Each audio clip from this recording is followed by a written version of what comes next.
आता पाहूया टॉप 9 महत्त्वाच्या बातम्या।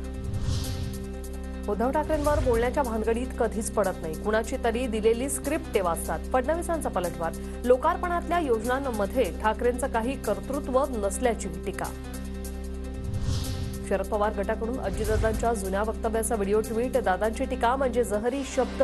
आज मात्र माजी टीकाकार मूग गिळून गप्प, व्हिडिओ ट्विट करत शरद पवार गटानं डिवचलं। संपावर असलेल्या काही अंगणवाडी सेविकांना नोकरीवरून काढून टाकण्याच्या नोटीस मिळाल्याचा आरोप। संभाजीनगरात 4000 पैकी 1000 अंगणवाडी सेविकांची माघार। राज्य सरकारकडून 22 जानेवारीला शासकीय सुट्टी जाहीर, राम जन्मभूमीचा सोहळा साजरा करण्यासाठी सुट्टी जाहीर। राजस्थानचे माजी मुख्यमंत्री अशोक गेहलोत मातोश्रीवर उद्धव ठाकरेंच्या भेटीला, दोघांमध्ये जागावाटपासंदर्भात चर्चा। गेहलोत इंडिया आघाडीत जागावाटप समितीचे समन्वयक।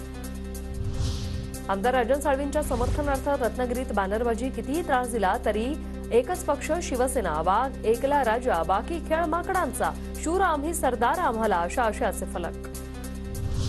आता 16 वर्षाखालील मुलांना कोचिंग क्लासमध्ये प्रवेश नाही, केंद्रीय शिक्षण मंत्रालयाचे आदेश। कोचिंग क्लासेसना भरघोस मार्क्सचं आश्वासन देण्यासही मनाई।